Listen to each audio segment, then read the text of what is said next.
Joey Dell is back. Joey Dell is back. Hello, Joey Dell. Great to see you back. Always nice to see you back. All right. A couple of minutes until showtime. Relax.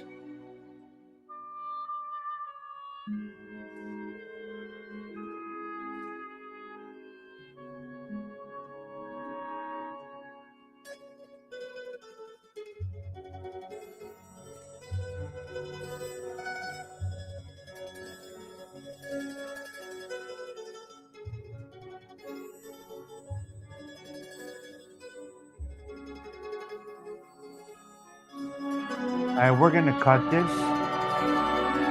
We're gonna cut this right now. We're gonna go in heavy today. Is what we're gonna do. We're gonna go right over the bridge. I'm gonna make you feel good. I'm gonna make you want to have a great day. You're gonna be upbeat right after this jam. All right, settle in. We're going over the bridge into New York City, and we're gonna talk Fat Tony Salerno right after this. Settle in, guys. Feel the vibe. Warm up that coffee. Chit chat amongst yourselves. 3 minutes until showtime.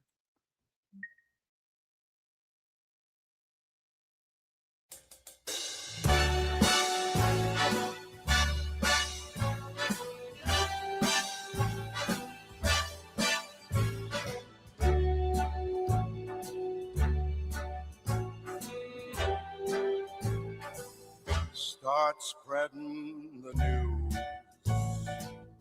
I'm leaving today.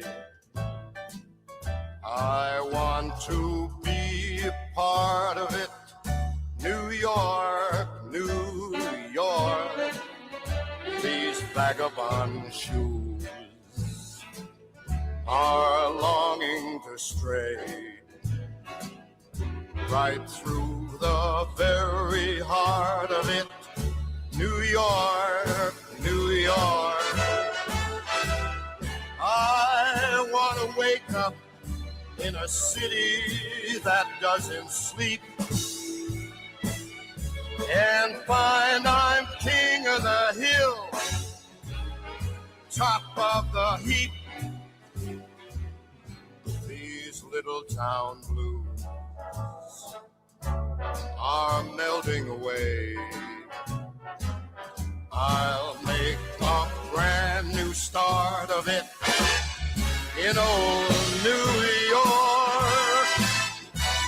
If I can make it there, I'll make it anywhere. It's up to you, New York, New York.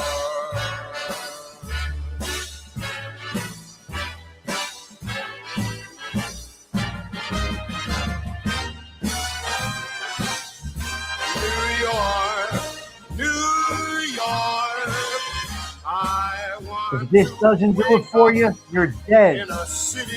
You're dead. I got nothing for you. Here we go. Over the bridge. Come on, baby. Let's go. Sunday. the list. There you go. King of the hill. A number Beautiful. one. Woo. These Come on now, little let's go. town blues La, la, la, la, la. Happy, happy, baby. Gotta be happy. are melting away. I'm gonna make a brand new start of it in old New York. All right, here we go.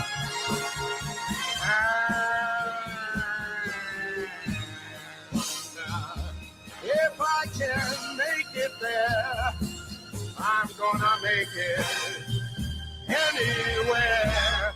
It's up to you. Beautiful. New Beautiful. York. New York. Come on, baby. Bring us in right now. There we go. There you go. Ground zero.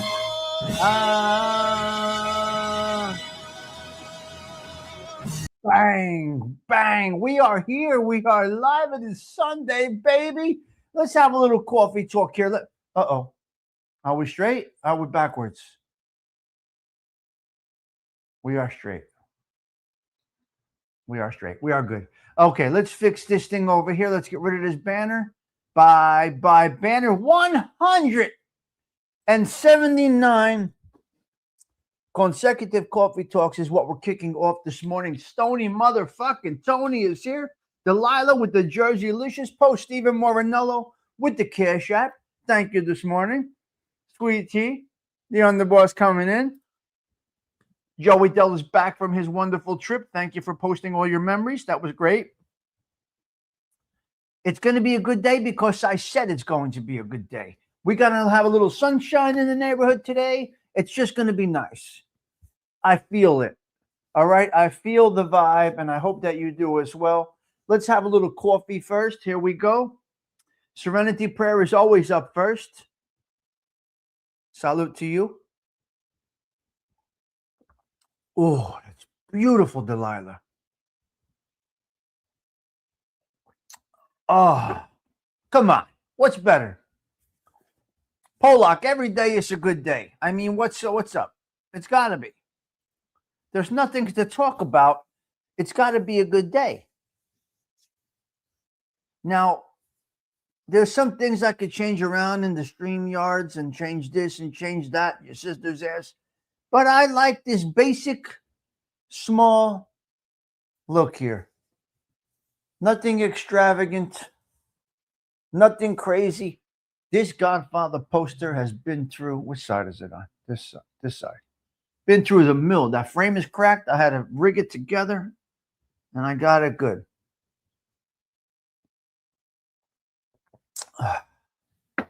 Mm-hmm.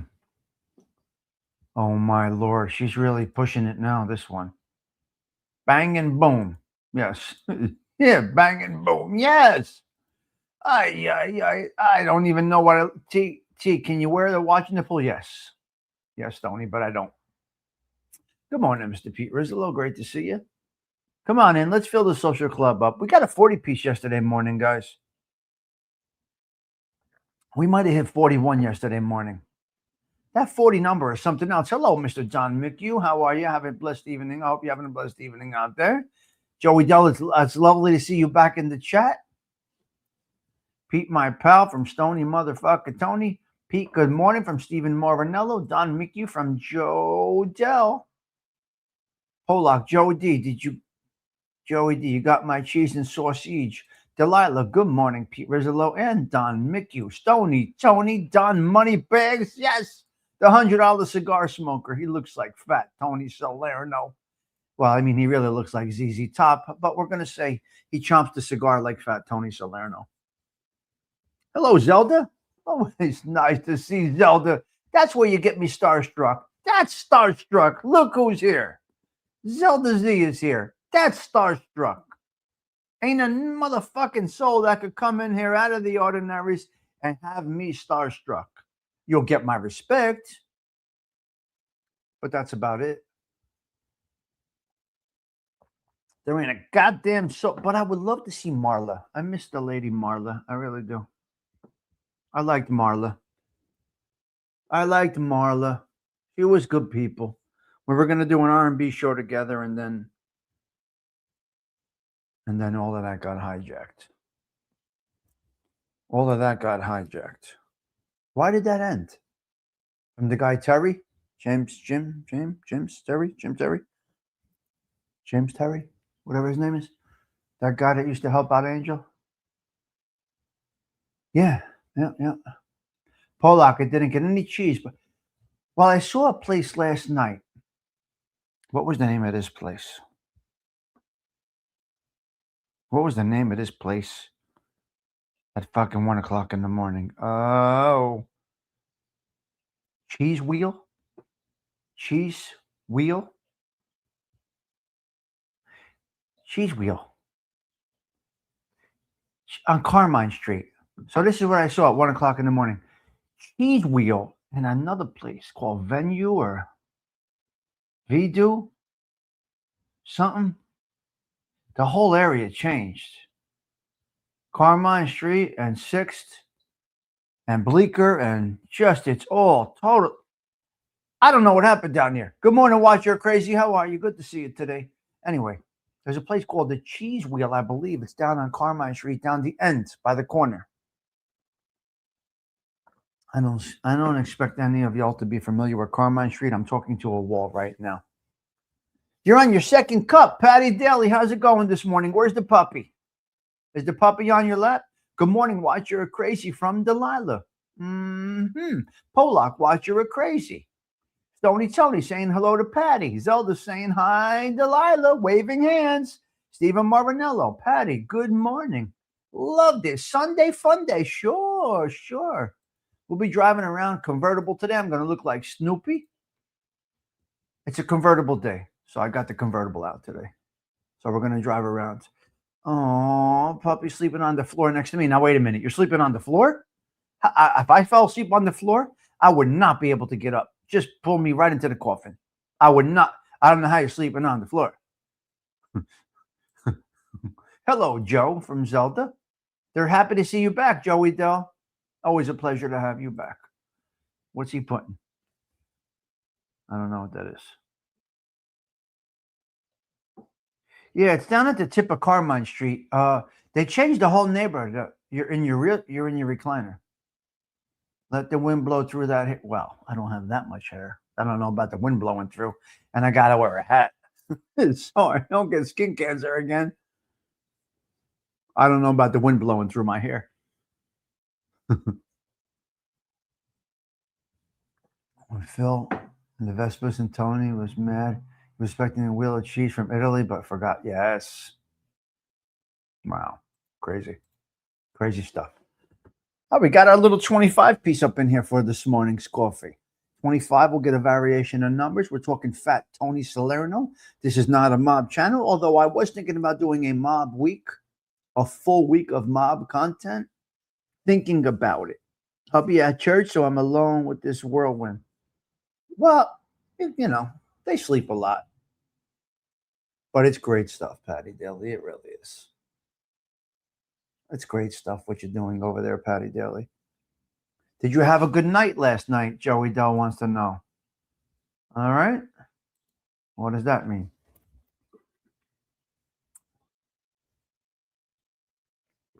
Look up a place called the Cheese Wheel on Carmine Street. It's down at the end of Carmine Street. Coming down this way towards 6th. And the apartments are in the front over there. You'll see something called the Cheese Wheel. I guess they're cooking pasta in cheese wheels down there on Carmine Street. Interesting. His name is Max. Okay. Watch You're Crazy. Good morning from Stephen Morinello. Nice. Yeah, it's nice. It's a good time. I know it's hard, Patty, but it's still. You got it's a lap dog. You know what I mean? You got a little guy, a lap dog. That's what you need to have, a lap dog. That's the best. It's a beautiful day on the stoop. I was out on the stoop having a little cup of coffee, hanging out. I had to go I had to go feed the fish down at the social club downstairs. And the fish are beautiful. We got huge fish downstairs. Well, this week's going to be brutal over here. 103 on Wednesday and Thursday. We're fully now in summer. So we get our 8 weeks of summer, and then we get back to snowstorms. Cloudy down here in Barnegat. All right. I love that you're down there in Barnegat. What a nice area that is. You really are in a nice area. That is a great part of New Jersey. Literally an hour from Wildwood. Patty, how far are you from Wildwood? Would you say an hour to Wildwood? Anyone here that lives down the shore, how's the weather today? Patty Daly is down there in Barnegat. She said it's cloudy. My daughter's in Florida and my son is up here. So nobody's down the shore that I know. Yeah. So quiet. It really is nice. Polak. I happened to have the pleasure of meeting Fat Tony a few times. First time on Berto's on Mulberry, 1982. Hat, cigar, just the way he looks in the pictures. That's how he seems to be. Yep. Wildwood is exit 4. I'm all over Jersey yesterday. Should be back today, tomorrow. Very nice. Welcome to New Jersey. Patty, is it a good beach day? Good morning, Joey. Exit 4 or 7. You can start down at exit 7, yes. I think it's 4. Wait, 4 is Cape May or Wildwood? Stoney? Not 7. It's not 7. I know 17 is Sea Isle. Max is a great name. I know 17 is Sea Isle. I love that parkway. I love how those numbers run right down. Patty, did you get a chance to go into the Frank Sinatra Service Center? Rest area on the parkway, Patty, like I told you to do? 4 is Wildwood. Yeah, I thought so, Pete. 4 is Wildwood. I love Wildwood. Wildwood's nice. 4, yeah. Yeah, it's 4. But I like Cape May actually better. Yeah. Yeah. He went once. Oh, it is a nice rest area. They did a good job there. Yep. The one up here, the one at the tip by 161 is James Gandolfini. Then you have Liz Chow. Then you have Whitney Houston in Union. Whitney Houston, you have Bon Jovi. Some lady, some black lady. I don't know her name. I don't know what she is. What's her name? A writer or something? Because Bruce Springsteen refused it. Liz Cho. She's a local newscaster from New Jersey. I believe she's on Channel 7. I guess you say it Liz Cho, CHO, possibly. She has a rest area, I believe. Liz Cho or Liz Chow. Beautiful girl. Beautiful woman. I think she was on Channel 7. But local. They do local Jersey people. Bruce Springsteen refused it. Yeah. Changes for the better. In what way? The weather? What's better there? What do you mean changes for the better? What does that mean? Come on, Daly. Tell me what that means. Yeah, Bruce Springsteen refused to have his name on the rest area on the Garden State Parkway. Fuck him, the dirty motherfucker. He said no. So Bon Jovi was second choice.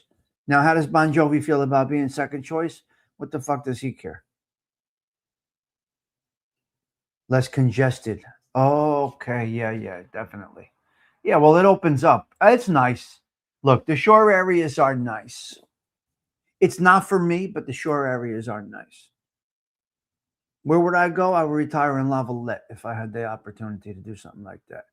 I think the black woman, Celia Cruz, that is correct. Thank you. The black woman you are referring to is Celia Cruz. That is correct. God bless her.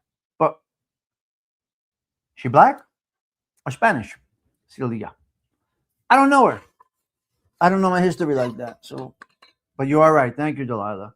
See, you guys finish where I leave. You guys finish what I start. That is the black woman that is down there. That is correct. Lavalette is a beautiful little area. What a beautiful little area. Joe Pesci's house, they knocked it down. To me, once you go over the Driscoll Bridge, you start the exciting about DT. Yes. This is true. This is true, Sweetie. You know it. Maybe you should spotlight her one day and we can learn about her. Okay. Who, Celia Cruz? Oh, she's Cuban. Oh, nice. All right. I don't know. Wait, spotlight who? Celia Cruz or Liz Cho? Who do you want to know about? Spotlight of Celia Cruz from Cuba. Probably a great story. I'm going to guess.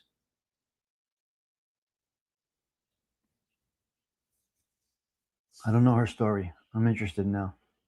Now you got me interested. I put it in. Yeah.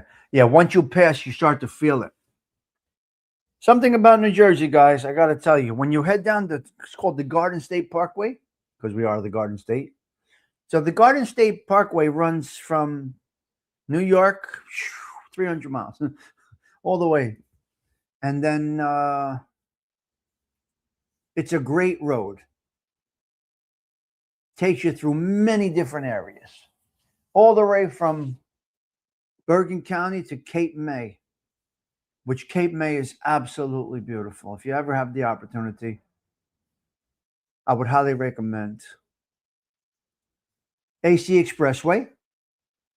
I've never heard of Celia Cruz. I don't know, Joey Dell. AC Expressway is exit 48 or 43. Come across. Apparently, they put a toll going in and out now on the Atlantic City Expressway. This is what I heard. I might be wrong. You can go further to 30-something and take the Pike right into Atlantic City. But the best way to get into Atlantic City is the expressway, because it is just, there's something about going on the Atlantic City Expressway that you drive in, America's playground, this and that. If you've never been to the Jersey Shore, where is the best place to go? You're not far from my aunt. My aunt's on First Street. Yeah. And if it's windows down, you feel it. You feel it. Okay. Exit 70. Okay. 67 is Barnegat. If you've never been to the Jersey Shore, what's the best places to go? Well, you got a variation. For boardwalk and all of that stuff, I would say Wildwood, it's a little cleaner. You must see Seaside Heights. But I would say, my personal opinion, one of the best beaches down the shore where you should go just to chill out on white sand is a place called Bradley Beach. It's not a touristy place. There's a pizzeria there, I think Sam's Pizza. But other than that, I would say for a cool, chill day, try to get to Bradley Beach. Seaside, because you just got to see it. And then I would say Wildwood for the boardwalk experience. For a very, very, very, very clean boardwalk experience, you got to go to Ocean City, New Jersey. This is a dry town. You're going to ask me about Jersey? Forget about it. I'll tell you everything. It is a dry town. Yeah, right? Oh, Pete Rizzo. Get to Atlantic City and start scratching the legs. I can't. Ocean City, New Jersey. Bradley Beach is beautiful. It's my favorite spot. Good morning, Brian. So, Zelda, that's your rundown there. You're in the Northern Shores. You're at exit 105 on the Garden State Parkway. Just keep in mind, I am exit 1/5, dry, no alcohol.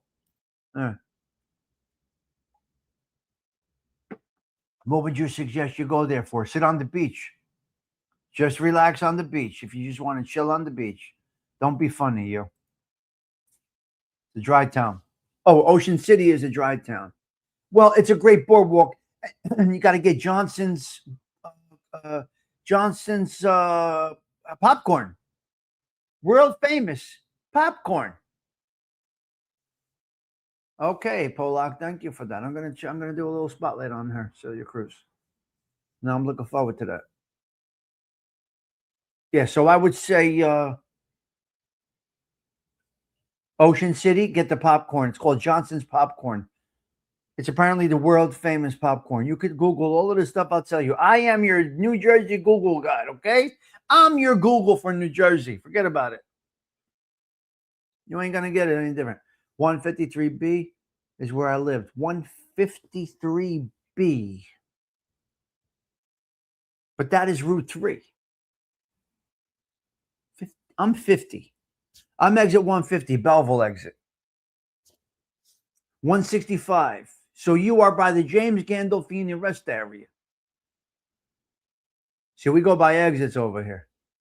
When I was a kid, my parents used to play on the boardwalk for cigarettes. Wait, I think I did. I think I remember that, Patty Daly. I think I remember cigarettes on the wheels. Maybe I'm wrong.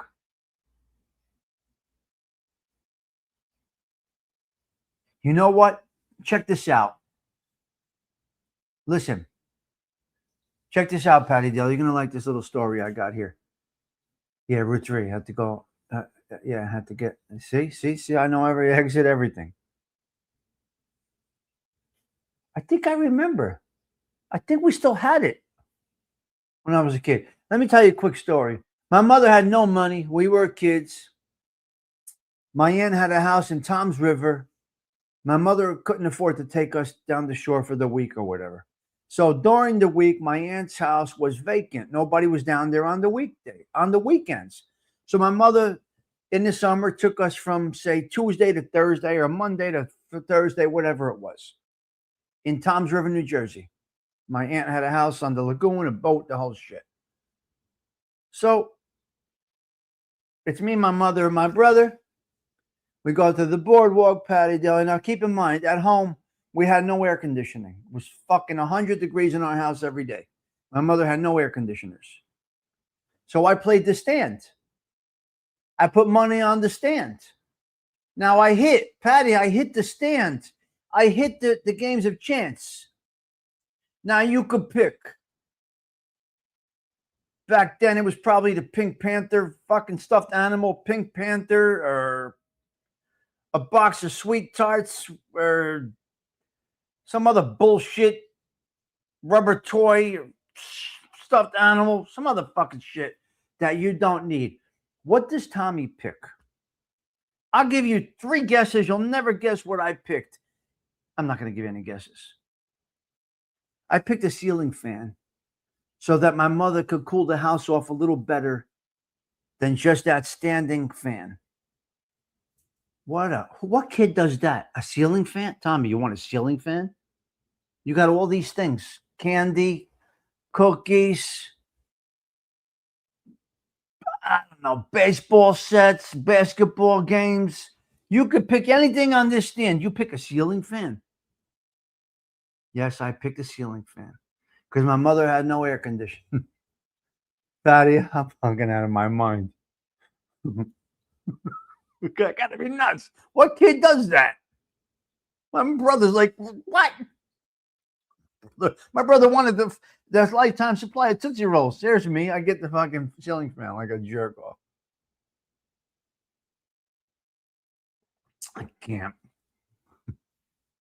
And that's what I did. What are you going to do, Delilah? Our house was cool. Good morning, Social Club. Here listening, have to drive daughter to her restaurant. Family meeting there for breakfast and church. Wow, that's a beautiful rundown, you. I love it, CG2. I love it. Well, it was for you, too. Yes, it was. That shows your character, even then. I just didn't know what I was going to do, Zelda. I'm out of my mind. My brother was like, Tommy, the fuck is wrong with you? Get the Tootsie Rolls. Get the Pop-Tarts. Get the Sweet Tarts. Get this. We can have a lifetime supply of Bazooka gum. Get the Bazooka. Look at the thing of Bazooka. It's this big. You want a ceiling fan? We'll be eating Bazooka till we're 50. Come on, get the Bazookas. Stony, unbelievable. Yes, I was her protector. But I couldn't protect her from the inevitable, and mom's in heaven now. So that's where we're at. You can't protect from the inevitable. Smell this all the time, you.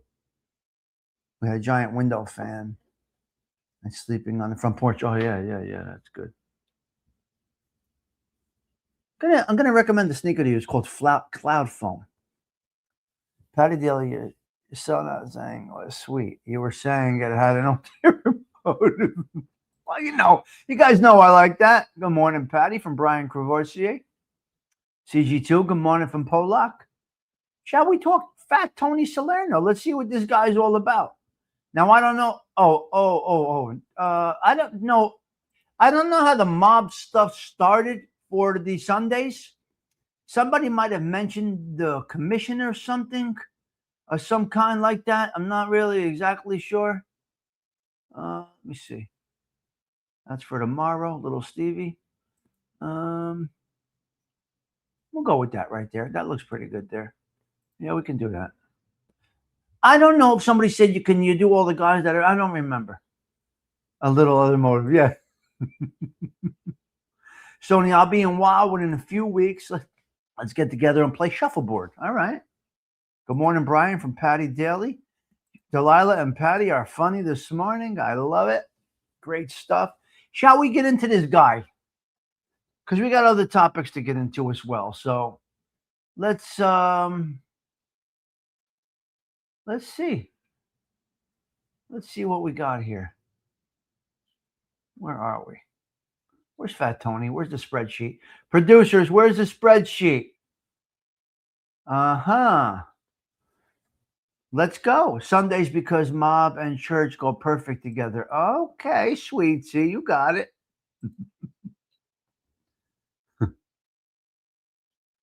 Back in August. Wow, this guy's all over the place. You guys are funny, Delilah and Sweetie. We got a 31 piece up in here. Yes, I am looking at the number. Why would you not look at your number? Why would you not look at the number of people that are in your show? It is important. It does have an effect. It affects the way the guy or gal delivers her show. The numbers have an effect. We're here to interact with people. Correct? So, yes, you do look at your number. Anybody that says they don't, they're fucking lying, or they just like talking to themselves or a wall. So I'll say it 1,000 times, 1,000,000 times. That number does mean something. It does have an effect. 100%. Oh, we hit the spot. We got over that? You? What do you mean? We crossed it over? You are right. We crossed over the 6850 mark. Hello. Hey. You're right. We hit 6852. So that adds to subscribers. So we're plus 66 now for the last 28 days. Who's that? Nunzio. What's up, Nuns? How are you, Nunzio? Great to see. There's my Bades Paisan right there. Carletto Puglia. Hello, good morning to you. Great to see you this morning. The Bades has entered the building. Everybody else back. The Bades are here. The Bades crew has popped into the building. Nunzio. Oh, I stay at Icona as well. That's my place. I stay at Icona Cape May, and I stay at Icona Wildwood. Best resort. It is the best by far, Pete, isn't it? Nunzio and I are watching you together. Who's that? Bambi Palermo. Good morning, Bams. Did you bring the cannolis? I mean, I didn't see you set up the bar. Listen to me, Stony Tony. There's no place like it. They called him lucky. There you go. Enjoying your coffee and weed. All right. Forza Bade. Yeah, baby. Forza Barezza. The Bade's language is like Chinese, guys. For people that speak about dialects in Italy, the Bade's, they say, is like speaking Chinese. Very difficult Italian dialect to understand for many people. Listen, Pete, we don't have to bring beach chairs. The beach is set up. You go out of your joint. The pool is right there. You come off the beach, the pool is right there. Yeah, I understand, but you got to bring beach chairs and all this other bullshit into your car. When you go to Icona, you need nothing except your backpack. Hello, Toro. How are you? Good to see you. I think that's Toro back there, the bull. It's once a year. So I would highly recommend Icona, because you don't need anything else. 7,000, we're going to get there, you. Imagine 7,000 on a channel about nothing. About nothing.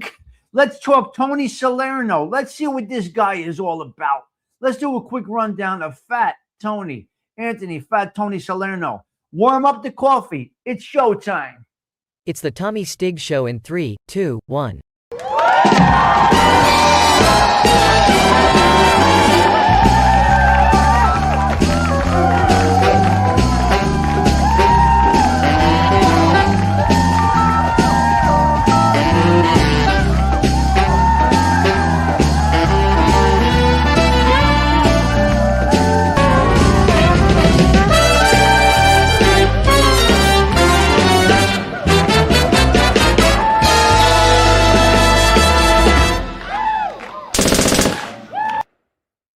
All right, let's see. Can you hear me back there? Or can you hear me in the back? Who's in the back row there? Let's see. Fat Tony Salerno. Let's see what we got here. The exact year Fat Tony Salerno was inducted into the mafia or becoming a made man is not documented. Nowhere.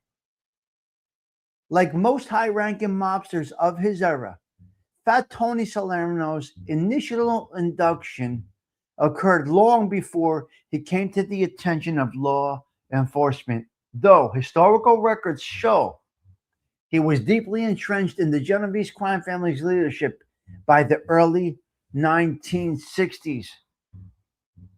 While his original May date is lost to history, his documented leadership timeline in the Genovese family includes the following milestones. Okay, here are some milestones in the mafia life of Anthony Fat Tony Salerno. 1965 to 1969, he became a capodicino over his East Harlem crew. 1969 to 1972, allegedly, Fat Tony Salerno served as the consigliere. 1975, he became underboss of the Vito Genovese crime family following a brief prison stint. 81 to 86, he served as the front boss, street boss for the family until his conviction in a landmark Mafia Commission trial. Okay, Anthony Fat Tony Salerno was a notoriously powerful mobster and front boss of the Genovese crime family who controlled a staggering $50 million a year numbers racket in Harlem. Just in Harlem, 50 million. He lived a lavish life.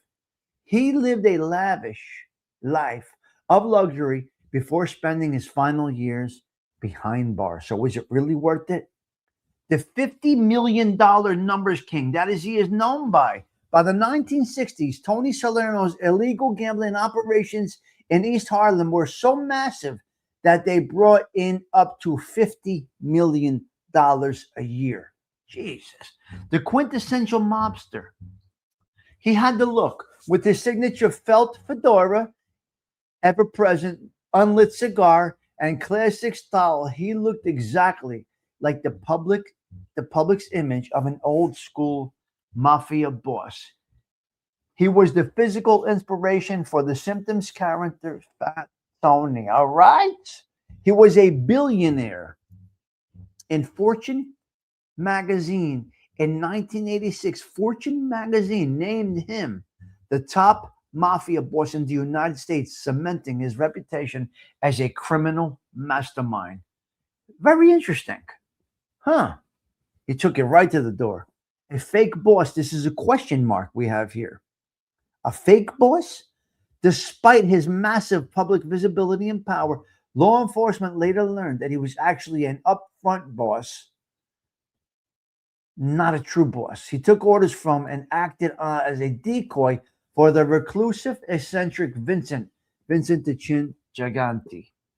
High society lawyer for legal counsel, Salerno relied on Roy Cohn. Now, how are you going to get anybody better than Roy Cohn? I mean, this guy was the guy.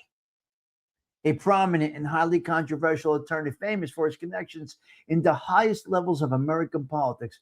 100-year sentence. In 1986, he was indicted in the landmark conspiracy mafia commission trial, convicted of racketeering, and sentenced to 100 years in federal prison, where he died in 1992. Extravagant real estate. Unlike many street-level mobsters, he divided his time between a Manhattan apartment, a residence in Miami Beach, Florida, and a 100-acre estate and horse farm in Rhinebeck, New York. So pretty good story there. I mean, these are some fun facts. We always hit the fun facts first. Now, are we taking flowers away already? Is he not getting flowers because he's a gangster? What are we doing here? What are we doing here? Shall we tell? Are we taking away the flowers? Well, let's see. Let's see what we got here. Sad facts. Fat Tony Salerno, the notorious crime family boss, spent his final years dying slowly in federal custody. Despite his immense underworld power, he was used as a decoy boss, suffered agonizing health issues, and died a prisoner.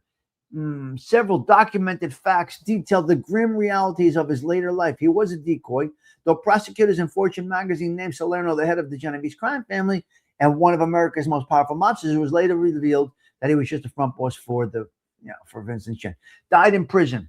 Die in prison sentence. In 86 and 88, Salerno was handed consecutive sentences totaling 170 years of prison for the Mafia Commission trial. The sentence guaranteed he would never breathe fresh air again. Jesus Christ. Ugh. We measure the flowers on different levels over here. You see? This is where the flowers, it's a very interesting thing about the flowers here. I don't know. Severe health deterioration behind bars. His health rapidly failed. He suffered from severe diabetes and debilitating aftermath of multiple strokes and suspected prostate cancer. A grinding decline in prison. His final years were spent entirely in the medical ward for federal prisoners in Springfield, Missouri. He was moved there in 1989 and never recovered to his good physical health. Final stroke and death on July 18th, 1992, at the age of 80. Salerno suffered a massive stroke in prison. He passed away from the complications just 9 days later on July 27th in 1992. Key facts regarding his background and personal life. Let's go into some personal life. Now listen, hold on a minute. He was a gangster. There's nothing to talk about. He was an absolute gangster. He was a wise guy. He was a button man. Who knows what murders, this, that, the other thing. So when we talk about the flowers, we just give flowers for people that are honorable in their way. So in that life, you consider him an honorable man of respect who took his time and did his time. Right? He signed up for something and he followed through. So there's something to be said about that. The demonic lifestyle, that's a whole other situation. What he was in. The life is not a good life. It's full of violence and murder and backdoor betrayal. And, it's kind of like YouTube. Key facts regarding his personal life. Immigrant roots. His parents, Alfio and Maria, immigrated to the United States from Messina, Sicily. Marriage and children. He married Margaret in 1959 when he was 43 years old. They had one child together, but ultimately ended up getting divorced. Siblings. He was one of 8 children. His siblings included Anthony, John, Rosalia, and 5 others. Key facts about his indictment and conviction. The commission trial. Salerno was indicted alongside 8 other major mob bosses in what is considered the most significant federal attack on organized crime in U.S. history. The original 15-count indictment was the result of a 5-year investigation utilizing 171 wiretaps and hidden bugs at his headquarters at the Palmer Boys Social Club over there in East Harlem. Now, think about what we're saying right now. I'm going to go back to this a minute. Charges. He was charged with extortion, labor racketeering, illegal gambling, loan sharking, and murder. Federal prosecutors argued that the Mafia Commission used threats of violence to control union corruption as well as the construction industry. The SNA concrete indictment, while awaiting the commission trial, he was slapped with another indictment for racketeering with construction. The verdict. In 1988, a federal jury convicted Salerno of racketeering conspiracy to 100 years and 70 for the corruption. So nowhere does it say he's responsible for a specific murder. And I'm not going to look that deep into it. It's not that important to me. But I don't see him, I don't ever hear of him partaking in murder. Now, the mobologists on YouTube, they probably have more than that. So listen to what I said. Only 15 counts. Only 171 wiretaps led to him getting life 170 years. He got 100 years for being an organized Italian. So, okay. What do we do here, guys? We see nothing of demonic behavior here other than being a numbers guy. Did he push the button? We don't know. Did he pull the trigger? I don't know. I wasn't there with him. Is he guilty of being part of an organized crime group? I guess you could say yes. They convicted the guy. So we're a little mixed on this, ladies and gentlemen.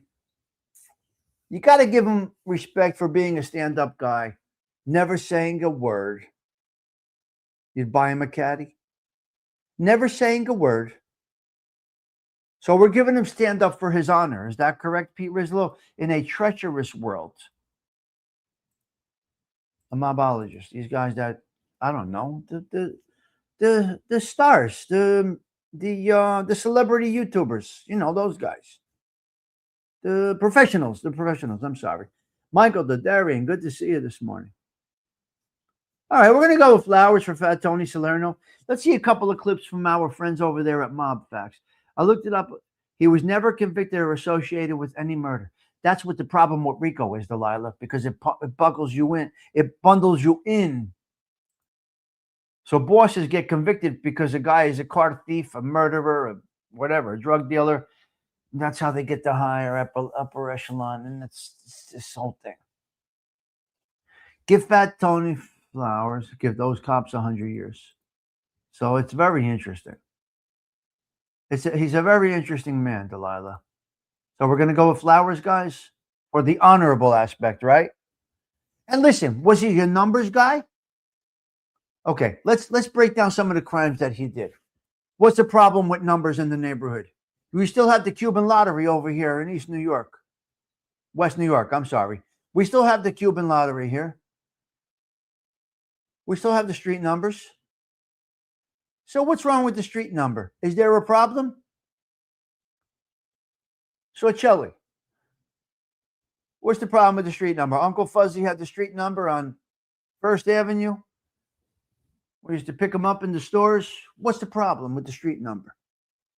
So, okay, you got the street lottery. Now, he did well over there in East Harlem because it was a mixture of Italian as well as Puerto Rican, and everybody played the street number. Everybody played the street number over there in Harlem, which is the thing. Who doesn't want to put $1? And he made it into a huge lot. Okay, so that one he did. Now, he did some construction. How do you say this? Yes, he did, Pollock. So how do you say this? Construction, what do you call that? Construction, what do you call this? Anyway, kickbacks on construction. Okay. Yeah. Labor corruption, this and that, the other thing. All right.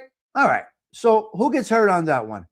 Does anybody physically get hurt on that one? Nobody physically gets hurt on, that's basically a white collar crime. right? You're taking $1 from every, I'm just using the hypothetical. You're taking $1 from every concrete block that is, right? This is financial. This guy's a genius. This is financial crime. Okay. Baseball batting. We don't see any of it. Slicing somebody upside down in a shower. We don't see it. He was a racketeer as well as a gangster. So Fat Tony, out of all of the people, I think you get. I think we're going to give the flowers. So I think Fat Tony's getting some flowers. Let's see a couple of clips from these guys are great to us. So give your thanks to Mob Facts. They gave me permission to use any content on their channel that I so desire. So I can always bring you Mob Facts' content without our channel, our social club getting a hit. They're a friend to the show, if you want to call this. They are a friend to the show. I'm not sure. No, Sicilian. He was Sicilian. Yeah. Vito Genovese, I'm not a fan of. In the beginning of the family, I'm not a fan of Vito Genovese. Although that ended up being a really, really well-kept crime family. Not a fan of Vito Genovese. Numbers will never go away. Let's see what our friends over at Mob Facts have for us about Fat Tony Salerno. Let's see what we got here. Let's see him leaving the courthouse. Let's see Fat Tony leaving the courthouse. Thank you, Mob Facts, for always allowing us to use your content.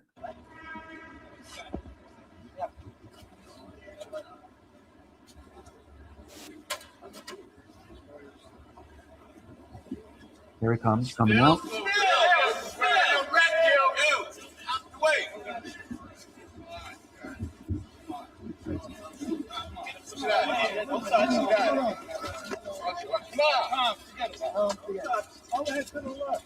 Michael, take pictures of them. Michael, can your client tell us what he thinks about this commission? Mr. Salerno, what do you think of the commission? You want to leave it alone? You want to leave it alone? Leave it alone. You want to leave it alone? Where's the cop? Where's the cop? Which way is the cop? Over there on the left side. What do you think of the cop? Is this Salerno? Fuck, what is the guy thinking this guy got?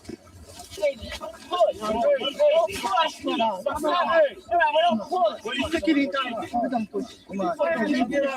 Push over there instead of me. I'll be there. I'm okay. Find the car, that's it. I got a word for this. You have a word for all of this? This way.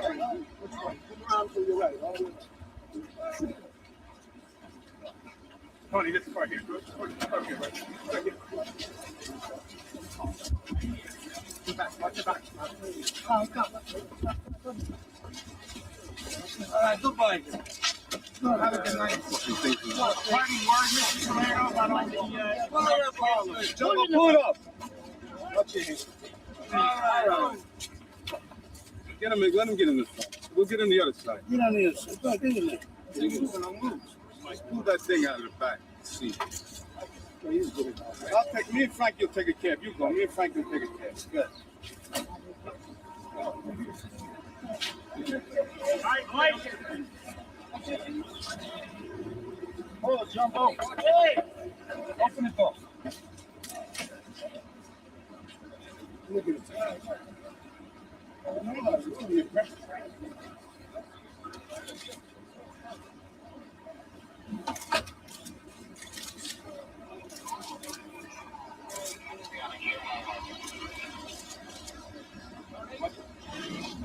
You said there's nothing to the federal government contempt in this. We will address the charges in court we were supposed to address. Wow. We're not going to address them out on the street. Unbelievable We're footage. not going to address them in the press.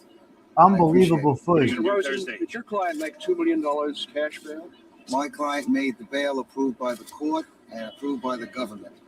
And he's out on bail, so he made what the government and the court required. The 10% of $2 million or It's $2 a million? bond for the bail required by the court. So he satisfied the court and satisfied the government. And I hope I satisfied you. You got just one comment on the allegation there is a commission, just something about the indictment. Some reaction, Mr. Rosen? Allison Wonderland. Go ahead, Nick. No.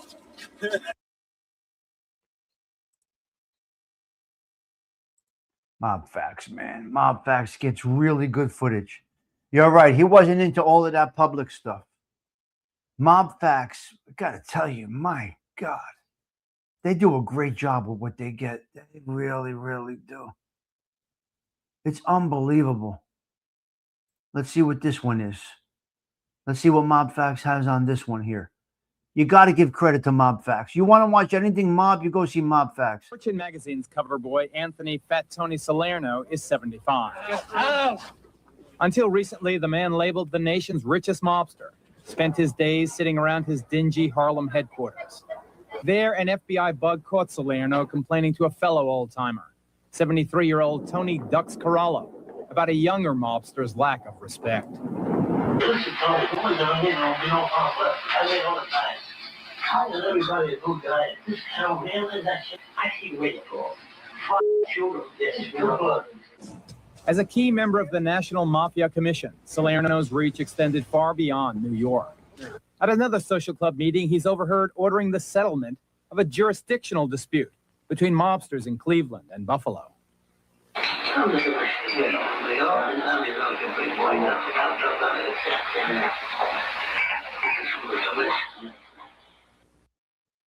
Fortune. Well, there you go. That's Geraldo. It's unbelievable, James Kane. Wow. Great, great, great stuff. You're right, James. They kept it together. Good morning, Patsy. Dominic Lombardozzi, he portrayed him in The Irishman. Yeah, The Irishman was a great one. Mob Facts is great. One of the last good channels in that genre. Well, they're in their own genre. A smart fella. Listen, you got to remember, Mob Facts is not in that genre, so to speak. They're in their own spaces over here. Let's see what else we got. They really do some great shit, man. Okay, we got this one already, right? Let's check this one out. This is a nice report. This is a great, let's listen to this report and then we'll resume. This is a Mob Facts masterpiece here. Check out this Mob Facts masterpiece, guys. Then we're going to get into the Catholic Minute, Machiavelli Minute, some bullet points, and we're going to get our happy asses out of here. We got the stoop cam hooked up and everything. We will be right back. Let's check out a little bit of Mob Facts on Fat Tony Salerno and a couple of the other guys. Enterprise, gambling, loan sharking, drug trafficking, racketeering, all tools of the trade for the 5 organized crime families. Tonight, former New York City police detective Frank Grimes begins a series of special reports on the mafia, how it operates, where the bosses make the deals, where the mob lives. We begin with a look at the Genovese crime family and the most powerful boss of them all.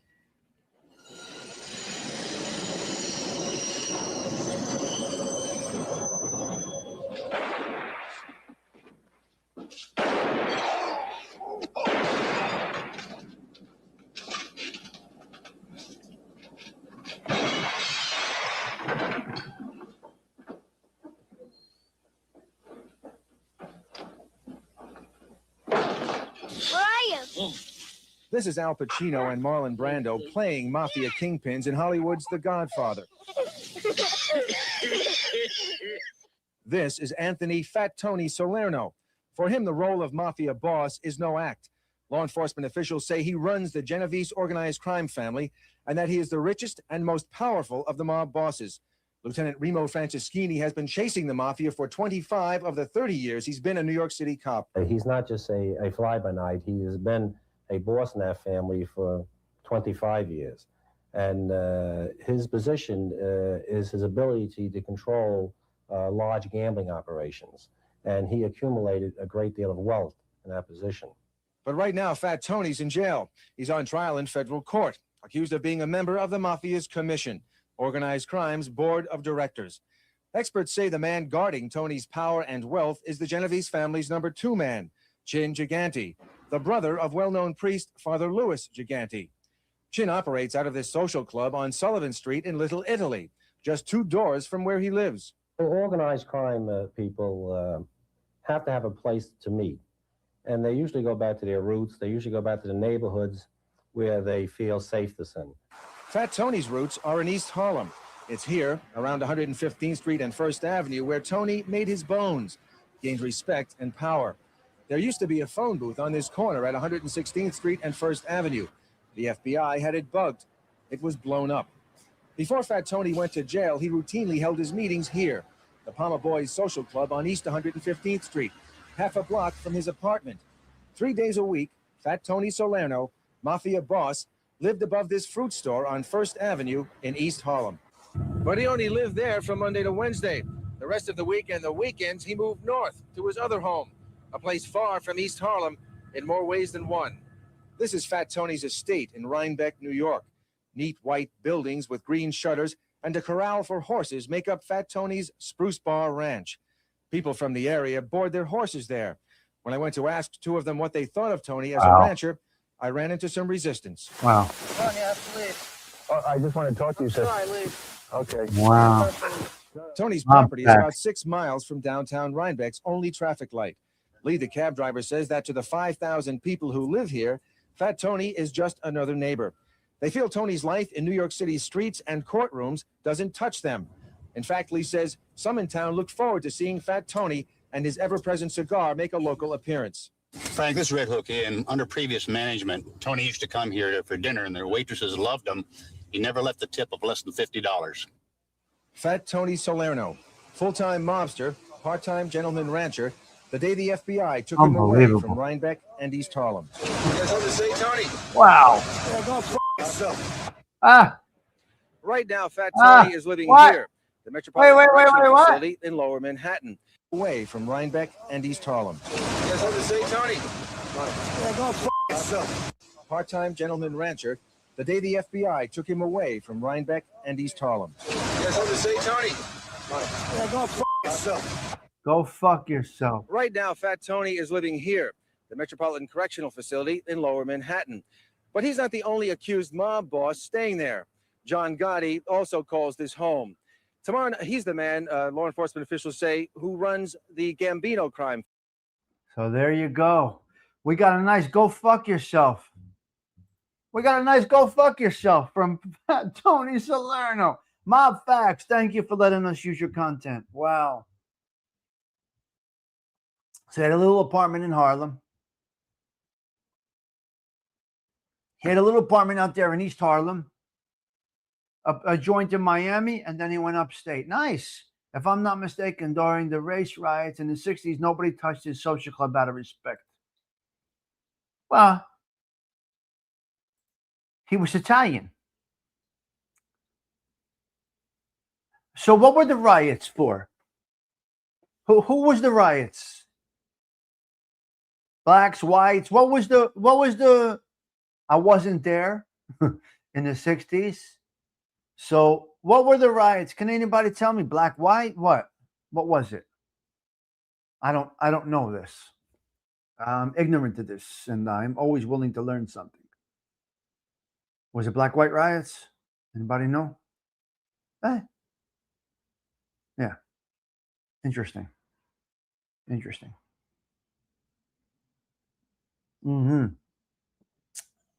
Yeah. I had a cousin who was in the mob in the 30s and 40s. Wow. No, it wasn't us. Well, we're not black or we're not white. So we're not white here as well. So get that out of their brains. So you have to understand something. Italian guys connected with the communities. We're both. I think it had to do with Martin Luther King's assassination. Okay. Black Panthers, I'm not sure.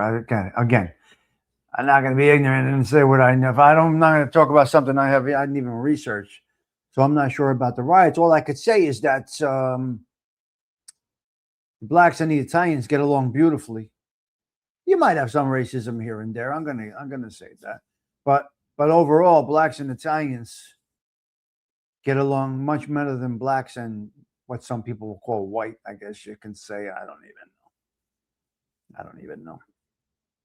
So anyway, Mob Facts, thank you. Let me see if I have another clip or one or two over here.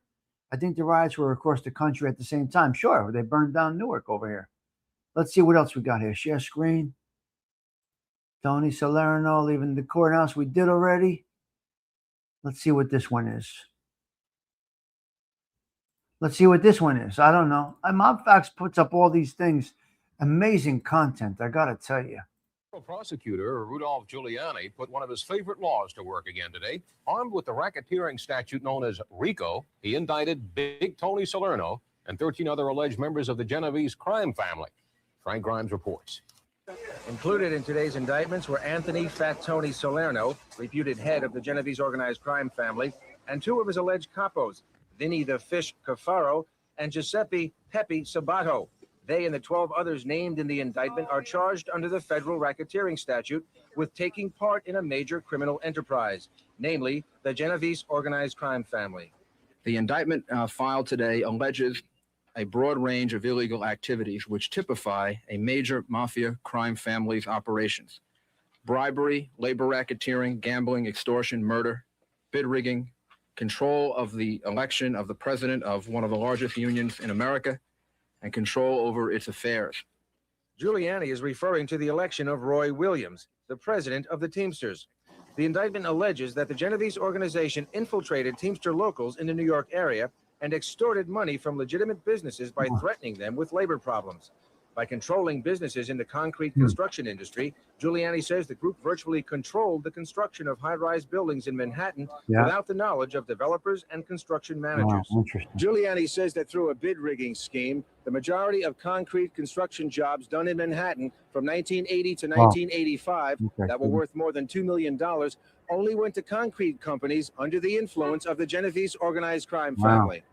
The S&A Concrete Company of the Bronx, owned by Nicholas Auletta, with alleged hidden ownership by Fat Tony, was named as one of those companies in the indictment, along with the Certified Concrete Company and the Transit Mix Concrete Company. Those arraigned in Manhattan federal court today pled innocent to the charges and are due back in court next week. I asked Fat Tony if he had anything to say about all this. You guys have to say, Tony? Yeah, go f*** Thank you. Excuse me. Frank Grimes, Channel 5 News. So, well, hey, you know, he got 70 years on that case, unfortunately. He got 70 years on the concrete case. I know that. Just because he told them to go fuck themselves, they gave him the 70 years. He said, go fuck yourselves. Like we do here. We tell you, go fuck yourself because we don't give a fuck. Now, that's not a... Now, listen to me. The go fuck yourselves and the go fuck yourselves and the go fuck yourselves. You're welcome, he said. Basically, he said you're welcome. Right, Pete. Now, the go fuck yourself, you may feel very bad about this, but it's not a threat of violence. It's not a threat of I'm going to hurt you. It's just a nice barrier. It's just a nice go fuck yourself. Go fuck your mother. Go fuck your mother. We say it. There's no threat of violence there. It's just a couple to three words. Go fuck your mother. You dirty motherfucker. Go fuck yourself. And it's just something we say. Now, if you don't have control of yourself and react to that in a violent way, or you feel a little sideways about it, that is a weakness within you for you not being able to take this. Right, Mob Rat Hunter? If you can't take a good go fuck yourself or a good go fuck your mother, it means that you lack the ability to have self-control because there's no threat of violence. There's nothing there. But some people feel a little sideways about that, and it gets them more, that's a trigger. And that is a weakness. If you tell me, go fuck myself, I'm not going to fight you. I'm not going to get mad at you, Mob Rat Hunter. A good go fuck your mother is just warranted. I'm not going to go fight with Stony Tony. Go fuck you. Somebody says, Stigs, go fuck your mother. You think I'm going to fight over that? You think I'm going to get angry and triggered? No. Right? No. My buddy's family just sold their asphalt company. Wow. So how you doing, MRH? It's always good to see you stopping in, saying hello to the social club crew. We do this every day. Sundays, we do a little mob talk. We may be doing a mob week. I'm thinking about it. Mob Facts was everywhere. You get told that every day. Mob Rat Hunter gets told that every day. That's fighting words. Yes, Zorro. I will never be triggered enough to react to that in a way where I now become the aggressor. If I say, go fuck yourself, go fuck your mother, and you come at me at a different time or later on, you have now become the aggressor. You see, no response. It has been tried to be drilled into people over here. You don't have to respond. No response. No response. No response. Let it go. Keep going forward. Yet, some people lack the ability to hold back. Good morning, Susie Q. Good morning, Susie. I'm stopping in to say hello, but I can't stay for long because I have lots to do. That's great. That's all sense of purpose, Susie. Okay, we're done with Fat Tony Salerno. He's getting flowers for the honorable aspects, okay? We're giving flowers for the honorable part. That is it. And what's wrong with having a good numbers business? What shall we do now? Shall we go into Machiavelli? Shall we go Stoop Cam? Shall we go Catholic Minute? What do you want to do? What do we got for Machiavelli this morning? Something about,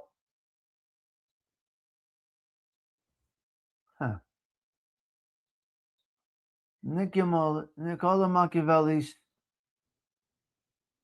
views on organized crime. Okay, I must have put that in there. The caddy and a box of cigars. A caddy and a box of cigars. Let's go with the Stoop Cam. Hello, Cheech. Let's go Stoop Cam real quick, and then we'll get into Machiavelli if you want. Or maybe we'll just go Machiavelli. Let's go Stoop Cam. I think I have the Stoop Cam out there today. Let's see what we have going on out on the stoop. We have a Mercedes-Benz just pulled up to the stoop. We're convertible today, guys. We're on the convertible. We're riding around in the convertible today. So that's what we're doing. We're cruising the neighborhood in the Alante today. I'm not going to church this morning. No, I am not. That's the Stoop Cam right there.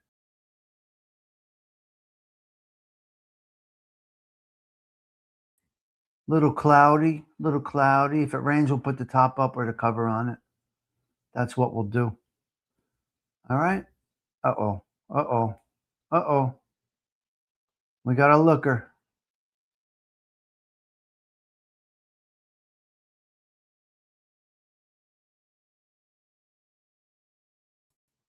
All right. That's the Stoop Cam for today. Very good. It's going to be a nice day because I said it's going to be a nice day. Stop the extra camera. We're going to have a nice day today. We're going to be convertibling all day today, I believe, banging around Essex County in the convertible because it's not going to be too hot, not too cold. The basil's growing nicely. The fancy red convertible looks so nice in the front. Fancy. It's a little sports car. It's Thomas's car. It's really not my car, but he's busy, so I'm going to take it out a little bit. The Stoop Cam is constantly looking at Cadillacs. It's unbelievable.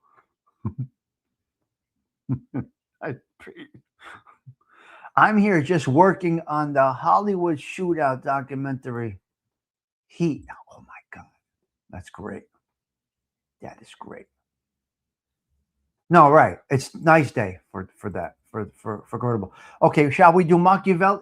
Ladies and gentlemen, Machiavelli or Catholicism? Ladies first. Tell me first. Our Machiavelli Minute has to do with organized crime. And I have no idea. Yeah. Reverse surveillance. Yes. That was a great scene, though. Catholic Minute. Bambi gets it. All right. We're going Catholicism. It's Sunday. All right. Let's go. Let's do the Catholic Minute. It's Sunday. Here we go. We're already settling for Catholicism, and then we'll get into demonic forces. Here we go. He speaks of the blessed ones, faithful lives we've told for our heart. To homistis Catholic minium.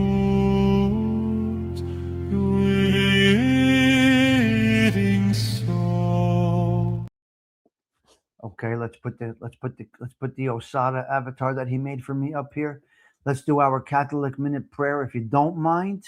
To all that need it, can I have your minute? Can I have a minute of your time? Pause what you're doing, put your pencils down, and give me 30 seconds of your time. Hail Mary, full of grace, the Lord is with thee.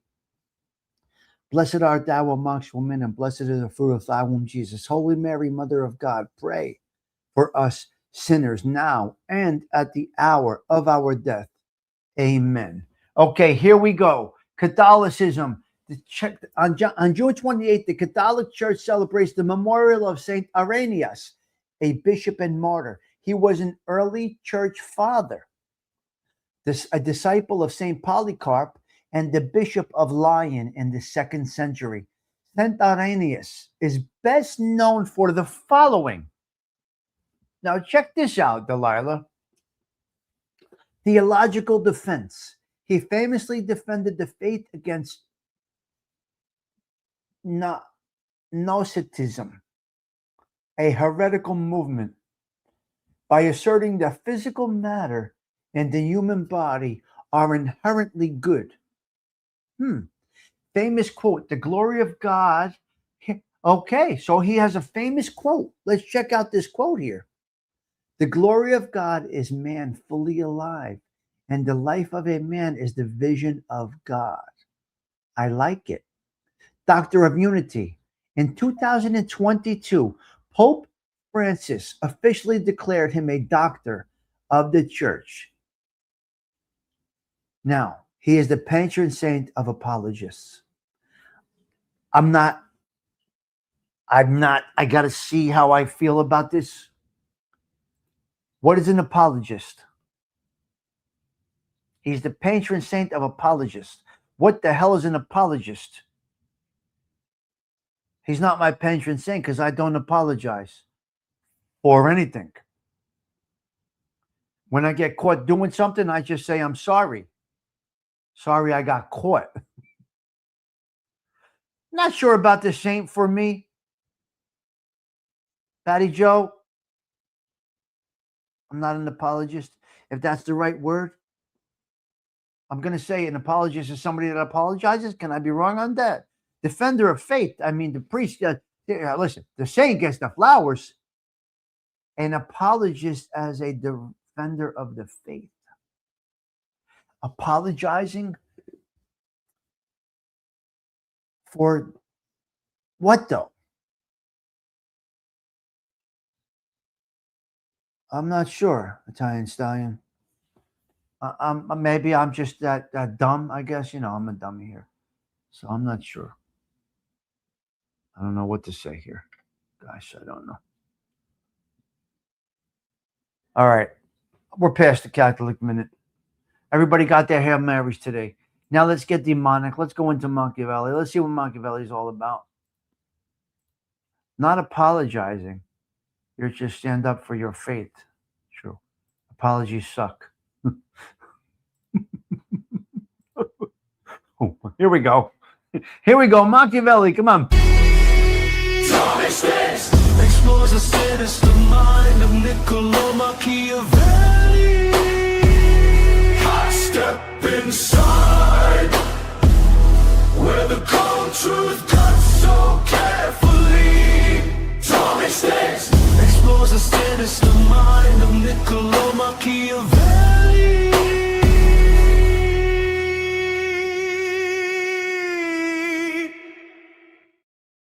Yes, keep your feet on their necks. Machiavelli on organized crime. His political treatises offer a framework for understanding organized crime. He viewed these groups as parallel state builders that thrive through the calculated use of fear, absolute loyalty, localized protection, and the strategic blurring of private interests with public duty. Machiavelli's philosophy on organized crime provides several insights into how crime families function and endure. The monopoly of violence. Machiavelli argued that fear is more reliable tool for control than love. Crime families operate as shadow governments by monopolizing violence and ensuring swift, severe punishment for disobedience. This secures obedience where the state's legal authority fails. The use of cruelty. In Machiavelli's writings, categorize violence into well-used and abused cruelty. Crime syndicates utilize well-used cruelty, striking quickly and precisely to eliminate threats and consolidate power while avoiding chaotic violence that disrupts their own operations. I love it. Local protection and obligation. Machiavelli stressed the importance of a ruler laying their foundations on the populace. Similarly, organized crime relies on the concept of omerta, the code of silence, and grassroots community support. By offering protection and economic stability, the local authorities cannot.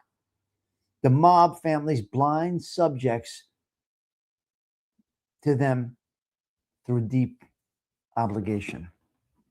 Kind of like it. The illusion of virtue. Machiavelli advised that while a leader does not need to be generally moral, they must master the art of appearing virtuous. Mob bosses often utilize philanthropy, community policing, and family values to legitimize their rule and gain public sympathy. Wow. Wow.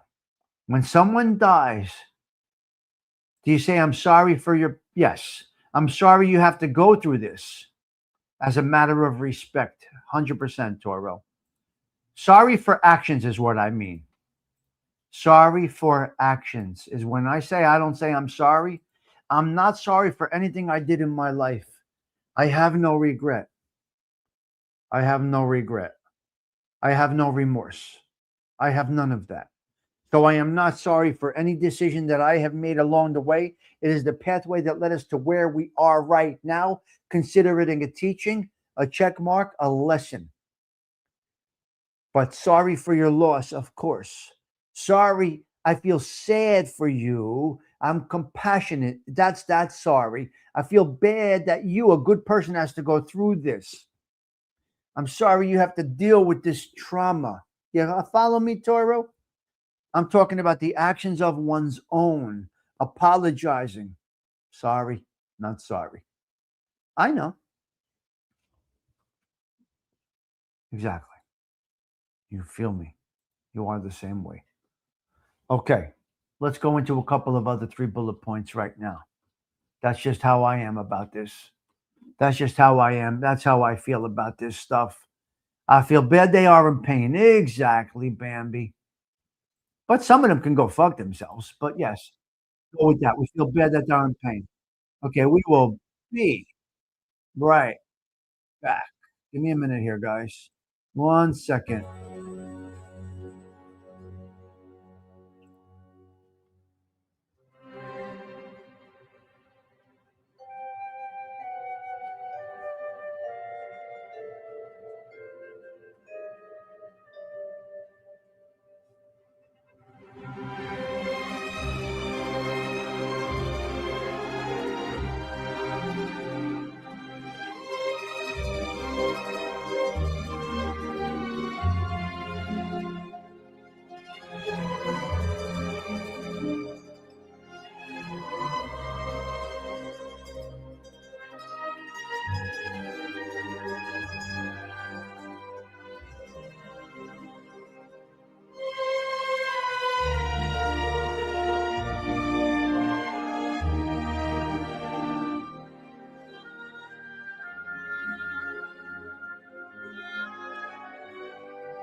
All right. All right. We are here. We are back. We are good. Hold on a minute. Let me get rid of this.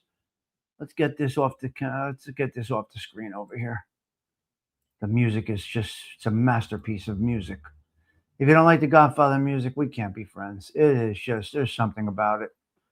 There is just something about the Godfather music that just takes you to another place. Osada's here? I just had to go get my pills. Give me a minute. Hold on a minute. I got to take this pill here. Important one.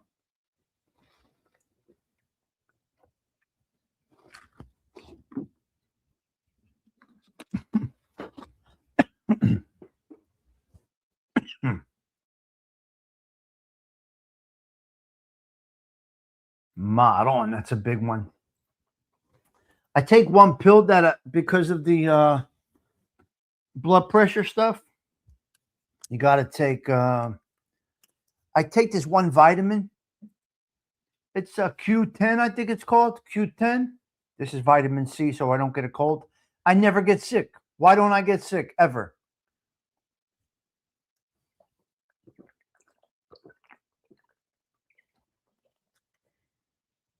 When's the last time you saw me sick? I don't get sick because I take vitamins. I eat vegetables. I drink water all day.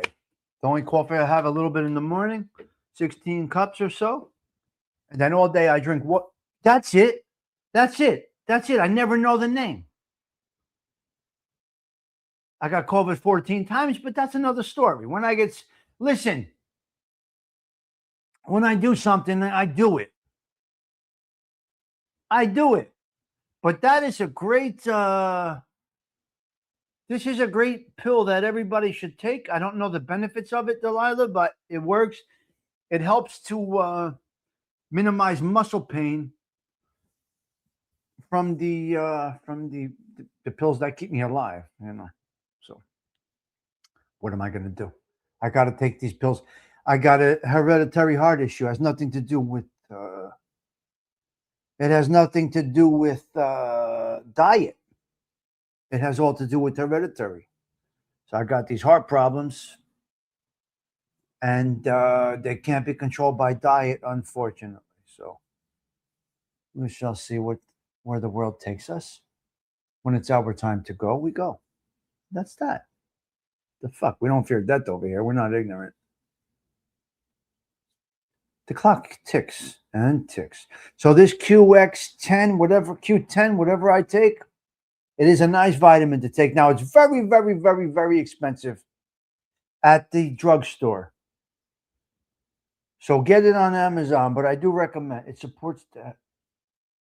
Really? Interesting. Well, it's working. So now you think you're Jack LaLanne. I don't exercise. Why would I think I'm Jack LaLanne? All I do is curls. That's not exercise. But I take that, so it's good for heart and brain. Okay. So I guess I'm taking the right stuff, you would say, Delilah? I got the right stuff, baby. The right stuff, baby.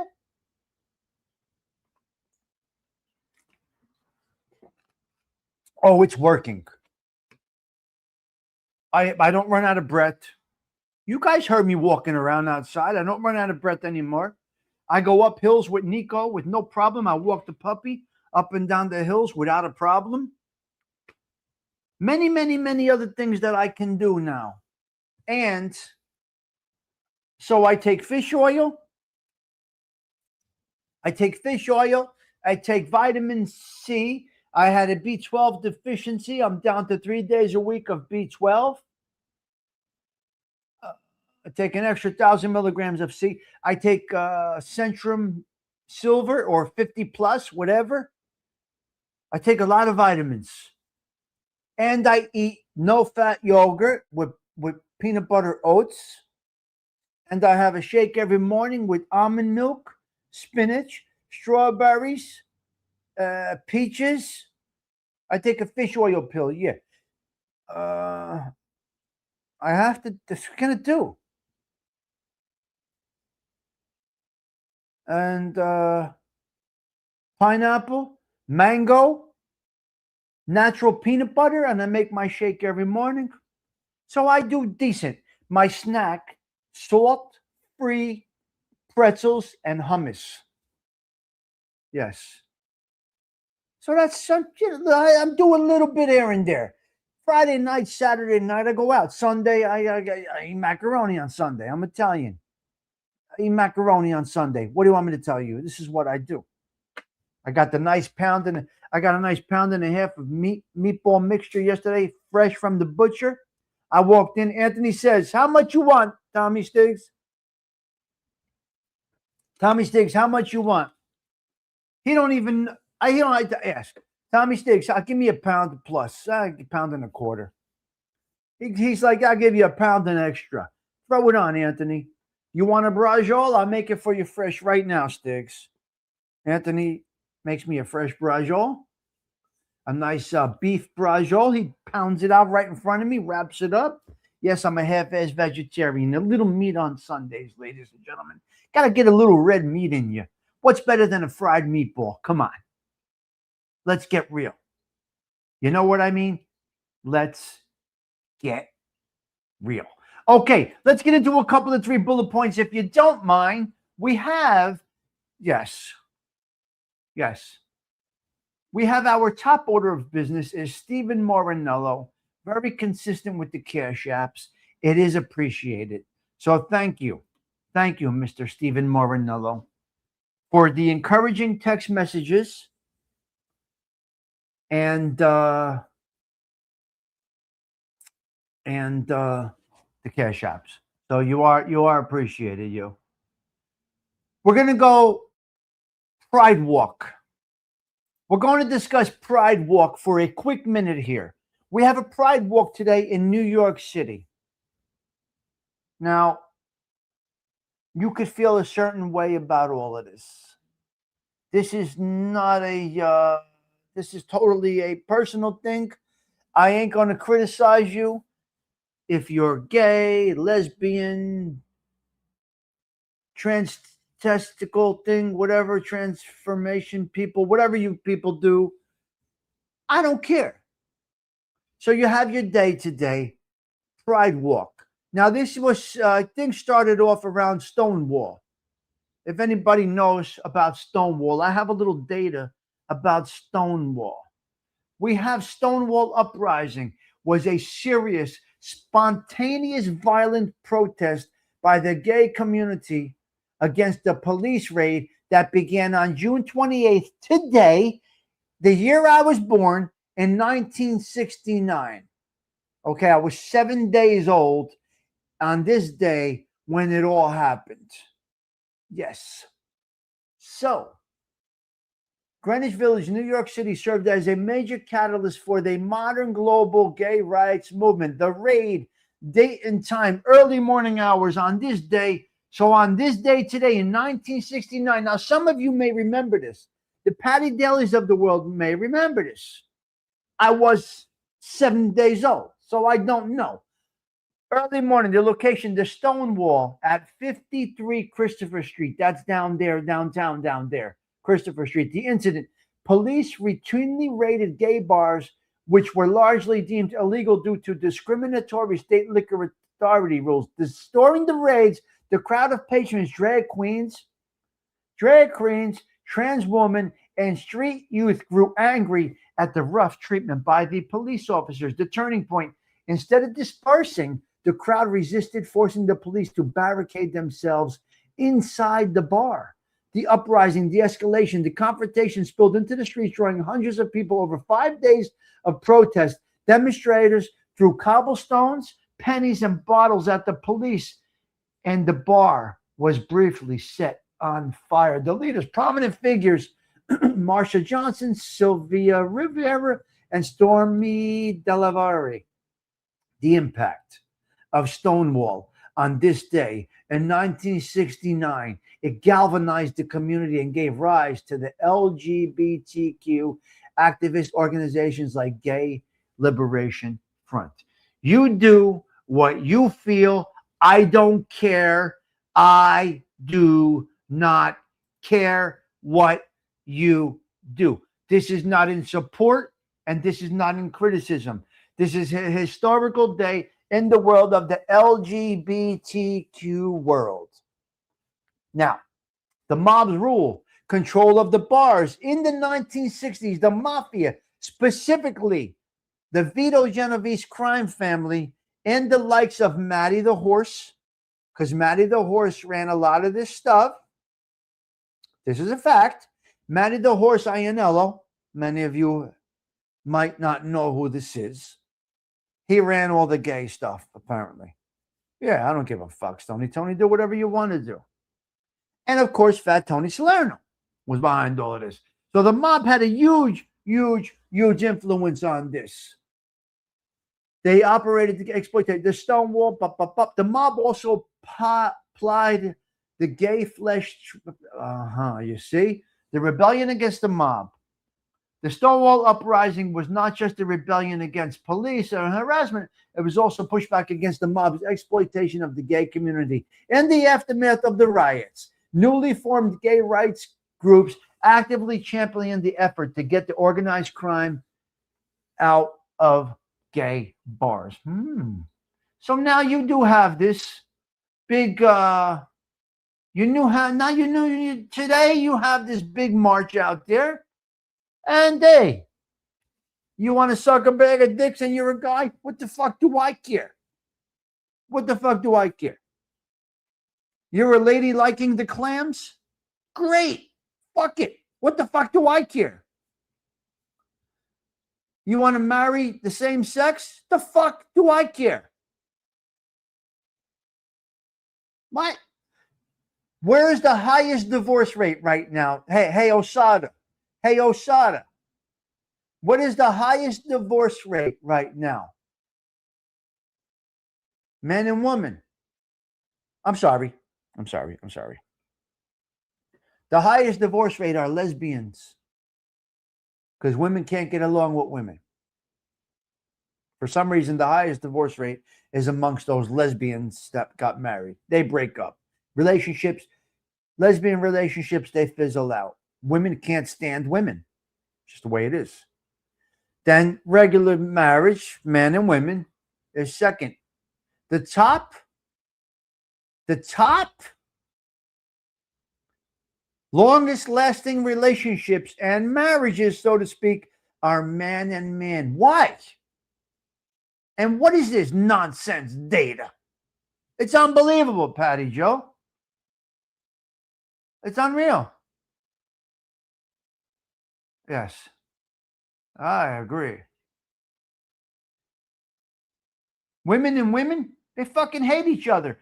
The next topic, hey, listen, when you're out at a bar or you're out at a club or you're having a nice toast of wine, what do, guys? We do this, right?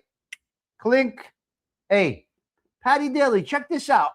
Lopez, check this one out. Salute, right? Salute. Salute, 100 years. Now let's check this out. So I was a little curious. I had a little curiosity.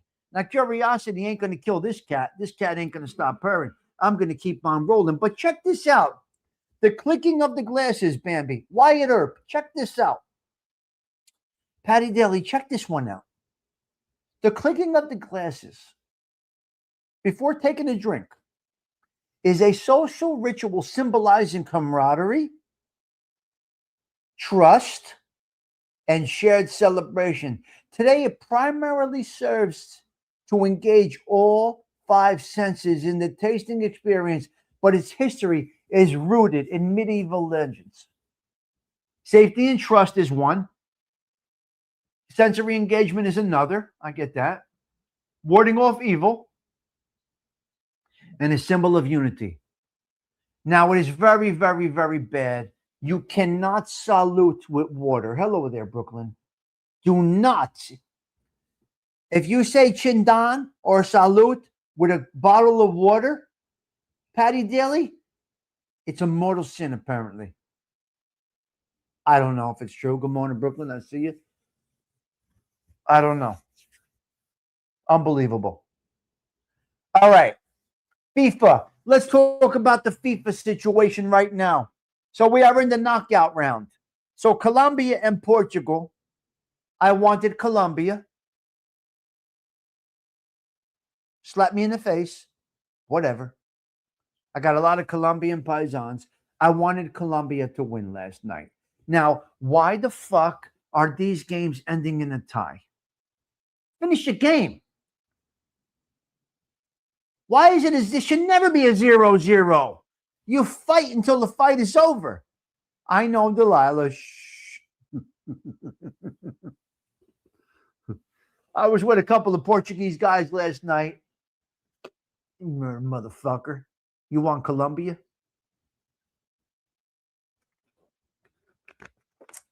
So, Delilah, who wins that?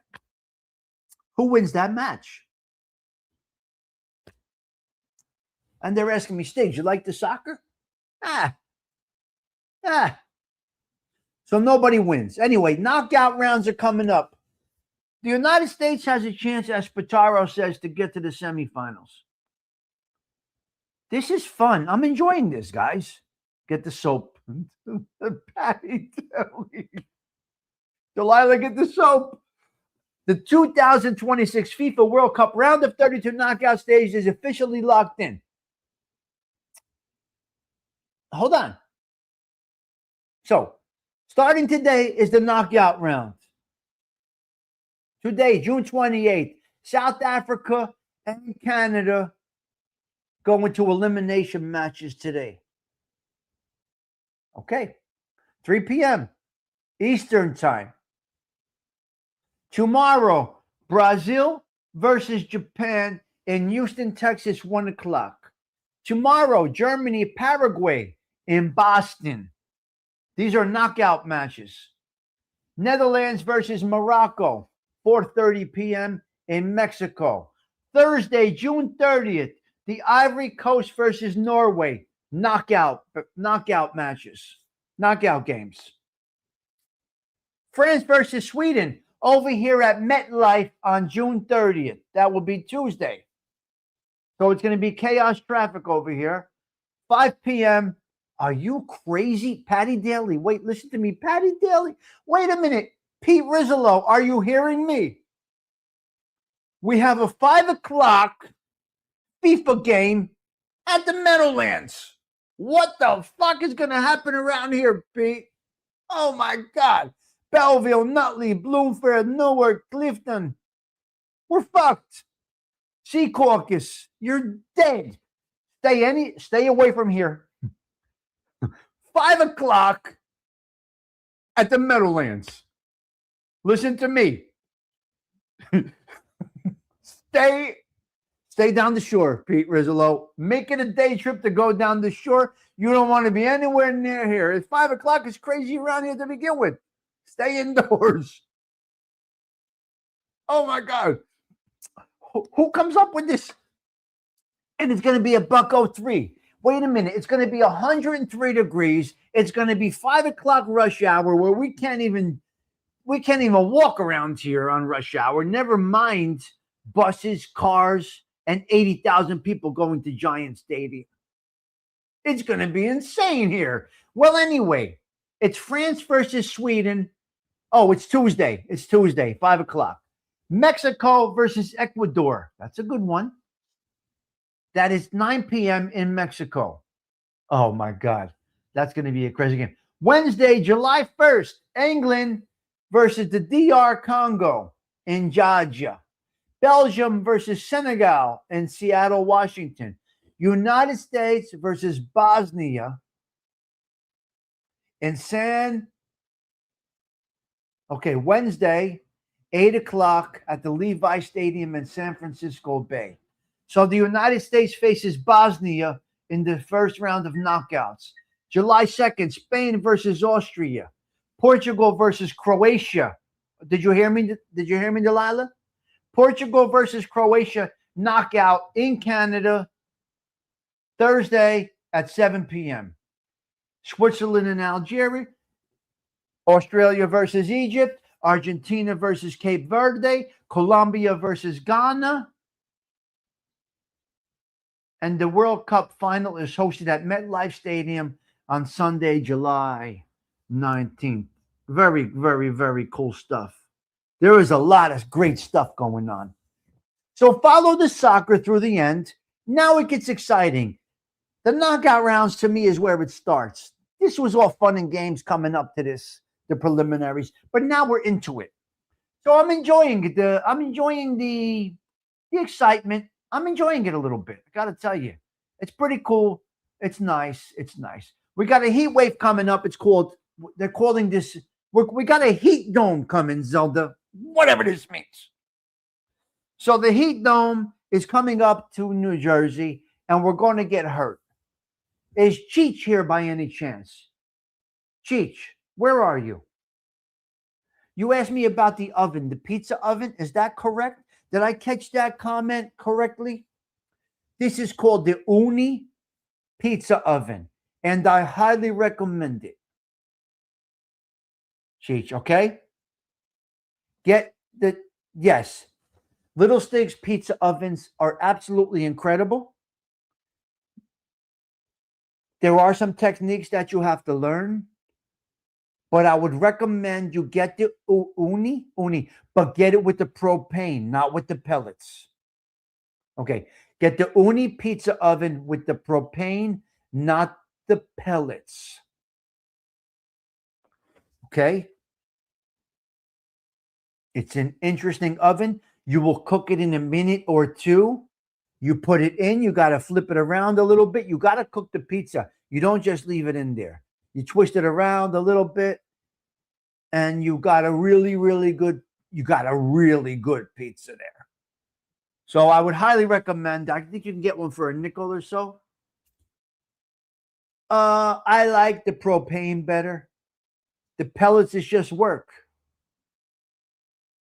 I would recommend the propane. You get the propane tank, you're good. That's just my recommendation. And that's my son's recommendation. Okay? Okay, we got a problem in Newark, New Jersey on South Orange Avenue, down there by Bergen Street, Springfield Avenue. We got a little problem down Newark right now. We got a $50,000 reward. We have a Now, if you could find this Rolls Royce that got jacked down by the projects down there, you got a $50,000 reward coming your way. So they jacked a guy's Rolls Royce down there in North down there. It's black Rolls Royce. It has a black top and black wheels. So if anybody could try and find this Rolls Royce in Newark, New Jersey, you got a $50,000 reward coming your way. Just a little public service announcement. Not sure who it would belong to living in the projects, having a Rolls Royce. I really don't know who would be driving this around. Well, here's the problem, Bambi. We don't know who it is. And if you find the car, and you bring it to the guy, they might kill this individual that robbed it. Now you are an accessory to murder. So what are you going to do with that $50,000? So I would say, if that Rolls Royce drives past the stoop, I'm going to say, I didn't see what Rolls Royce? I didn't see a Rolls Royce.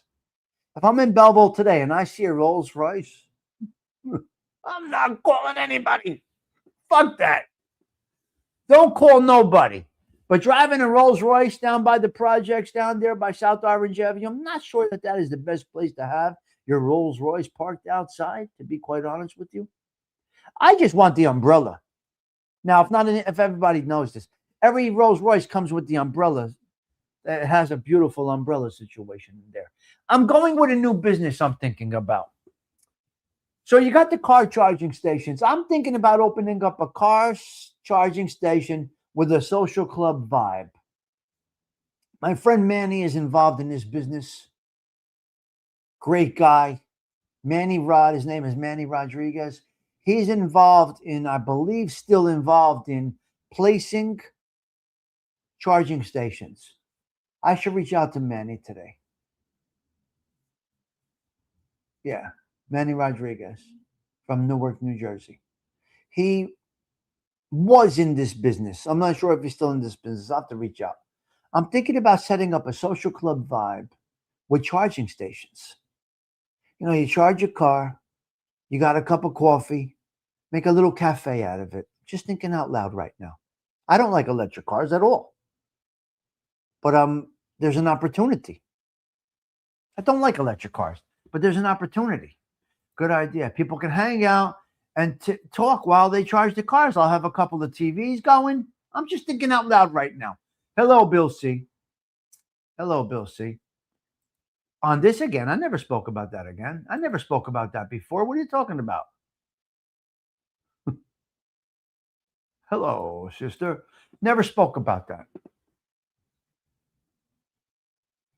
Yeah, Wawa, but I want to do something better than Wawa. No. I didn't mention about a cafe, you nut. I mentioned about getting into the business with Manny. I did not mention, charging stations, not opening a social club, a cafe type of vibe. I never said that, Carmelo. This is the first time this idea came to my mind last night. I was out with a couple of guys. We were talking, and I was just thinking that's a possible thing to do. I don't know. So I pull up to the valet. This is an interesting situation. I pulled up to the valet the other day at a place. Now, when you go to a valet at a busy place, what happens? What do they give you? They give you a thing, Delilah. They give you a thing. Park your car. You go to the valet. You get out. Whoever you're with, your friends, your lady, whatever it might be. They give you your ticket for the card. You go to the venue, whatever it is, a wedding, a sit down, wherever you're at. You come out, you got your ticket. The guy says, you don't need a ticket.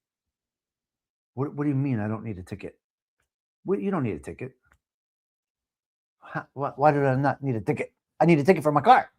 I'm going to come out later. There's going to be 1,000 fucking people here. What are you talking about? He's like, no, you don't need a ticket. I'm going to put your car right in front. I know you. When you come out, you don't need any of that shit. You're going to have your car's right here in front when you come out. Oh, okay. I did not know this guy. I did not know the valet company. I don't know anything about it. Don't know why they did this to me the other day. Not sure.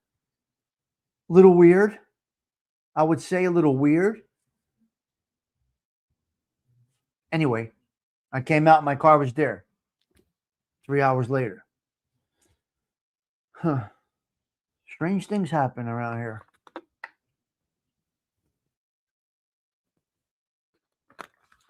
No. I gave no money up front, Patty Daly. I give the boost when I come out to get my car. I said, you got fucking 100 cars here. To myself. I'm saying, guy, you got 100 fucking cars here. I'm coming out 3 hours later.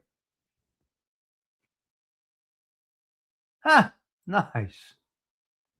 The Spanish man. The Spanish Tavern? Or the Spanish Manor? Are you talking over there? Heller Parkway? 6th Street? Spanish Tavern. Where's the Spanish Tavern? Spanish Manor or the Tavern? Okay. What else do I got here?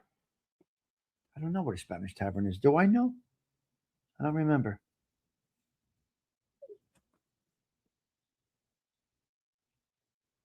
No, that's Spanish Manor, Patty Daly. Okay.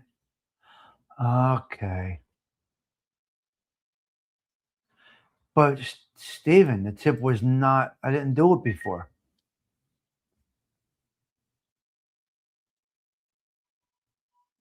What the fuck is Kroger? What's Carmella doing here? Carmella, what is this comment? I'm selling wise guy workouts? What are you talking about, you son of a bitch, you? Wise guy workouts, you said? What is wrong with you? Hello, Gerard. What is wrong with you? Wise guy workouts, she said. Why? because I was working out yesterday? You son of a bitch. Well, okay. Joey Chestnut is ready. Apparently, Joey Chestnut's ready. Think he's going to win it again next Saturday? I don't know. Joey Chestnut's ready to eat those hot dogs next week. Let's see if he pulls it off again. Navy and Air Force. I spoke about this yesterday. I'm not going to talk about that again. I think we're good. I think we went through everything we needed to go through. Wise guy workouts. You know what is wrong with her? This is what, did you guys see my wise guy workout? You know what, let me show it. I got to show it while you're here. Because ain't nobody see this. Ain't nobody see this. Let me do this here. Where are we? Your channel. Shorts. Where is it? Here we go. Wait. Where is it? Where is it? Where the fuck is my wise guy workout, you? Okay, here we go. Carmelo is making fun of me with this, okay? Not nice. Just not nice. I don't appreciate it. This is what you made fun of, guys. Son of a bitch. What you should do before you get things going, all right? Time after time. These are 10-pound after my and you should do this. Meeting the right. This is the idea here. And bad mistakes. You can do double cuts. I've made a few. Just some lightweight every day to get things flowing. Nice. Now you can do you can do triceps. You can do. There's so much that you can do with these things. You gotta watch them. Now, when you get older, that back can be a problem. Now my bones is going down a little bit, slow and steady, and every day we're just working out a little bit. You can see we're getting there. I guess the body has muscle memory because I used to be a gym fucking psycho, and benching. So anyway, we're getting there. We're gonna get there. We're gonna get there, slow and steady, but it gets the blood flowing. Coffee. And some 10-pound weights. Start the day in a positive way. It's Saturday. What is today? 27th. June 27th, 2026. Pump it up. Leave me alone, Carmella. They're 10-pound weights, not 2 pounds, you sick motherfucker. 10-pounders. Don't you want it? No, I'm good. Pete, I'm not, I'm just watching a little bit, watching my weight a little bit, and having a few 10-pound weights. Shut up, Patsy. You're going in the trunk. Gerard's here. Gerard, shall we go back in time a little bit? Pump it up, he said. Yeah. Wise guy workouts. You are sick. Let's go back in time for Gerard. Now, this here was what my father drove. And this, I guess, my mother found him appealing, so to speak, driving this car. Let's see if this works. Gerard, take a look at the screen. Here we go. 1966, and today I'm visiting a Pontiac dealership to see one of the most influential muscle cars ever built, the brand new GTO.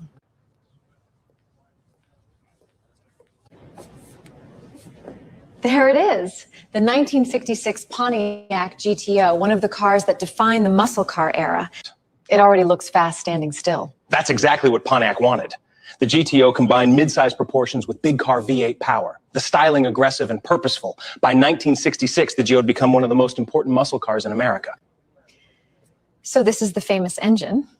It certainly is. This is Pontiac's 389 cubic inch V8 with a tri-power setup. The 3 carburetors help produce 360 horsepower, making this one of the most famous performance engines Pontiac ever built. This feels surprisingly sporty. That's because Pontiac designed the GTO for drivers. You have bucket seats, a floor shifter, clear gauges, and a cockpit focused on performance. It's comfortable enough for everyday driving, but built with real muscle car character.